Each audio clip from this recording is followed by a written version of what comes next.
Hi, I'm Murray from Northridge Customer Service. I want to talk to you a little bit about the humidity inside your house in the wintertime and how to control it. So some moisture on your windows at the bottom of the glass, a little bit of moisture droplets will be considered normal. Any higher than that, you're going to need to try to control it with using your HRV wall control. This is bringing in fresh air and exhausting stale air when it's running. So we're going to turn him on with the green button. That means the power's on. It's going to run at a very low speed all the time. You're going to need that in the winter time. At the very least, you're going to need the 2040 cycle here. So we're going to hit this button on the right. It's going to bring on that little light. It's going to run for 20 minutes every hour. 20 minutes on, 40 off. So it's bringing in fresh air, exhausting stale, humid air. So there is one other setting on here you can also use in the middle here. There's another button here. You can go once is 20% cutoff point. Twice is where we want to be at a 30% cutoff. So at 30%, it's just sensing the air, the humidity in the air right in this area. They're just underneath here, the little sensors. And if it senses the humidity in your house above 30%, it's gonna run steady to bring it down below that 30%, and then it'll shut off and go back into the 2040 cycle. So a comfortable level in the wintertime for humidity would be around 30%. 30% is where he's set here now. So above that 30%, if you have him set at 40 is going to be too high. Stick around the 30%. If you turn him down to 20%, that would be a little too dry. You're going to start getting static electricity, dry nose, dry mouth, that kind of thing, clothes sticking to you. Okay, so this is your override or remote switches, we call them. So when you're cooking, showering, boiling water, that kind of a thing, you're going to want to turn this guy to minimum 20 minutes. I do recommend go all the way to 60 minutes. Let it have time to draw that moisture and humidity out, especially when you're cooking. Now we're going to go downstairs and show you the HRV unit downstairs that these switches are operating, how to clean it, how to take the filters out, and just some general maintenance with that also.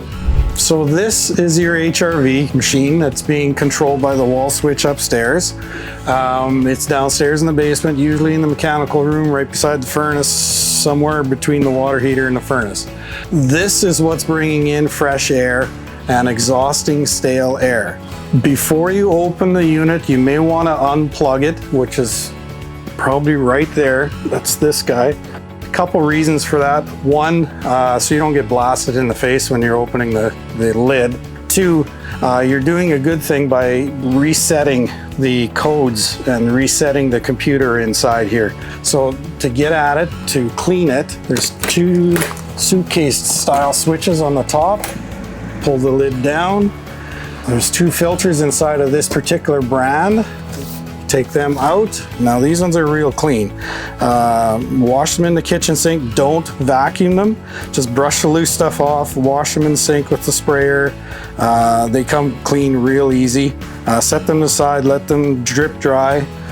This center core in the middle part of the machine, this guy, you're going to want to pull it out once a year. It kind of just slides straight out. Some of them are kind of stuck in there, but they should come out pretty easy. So this is the center core. You're going to want to wash this out with a garden hose in the summertime out in the driveway, and wash it out really good. You're going to get mud out of it right off the bat. That's exactly what you're trying to get out of it. Tip it all kinds of ways, wash it out, let it dry, just let it drip dry. It doesn't have to be bone dry. Now most of them have a little arrow. So that's up and out. So when you go to put it back in, make sure it goes back in the same orientation. So you should go back in here, just like that. Two filters again, they slide in. Now other brands of HRVs will only have one filter here and a mesh screen here. This particular one has two filters.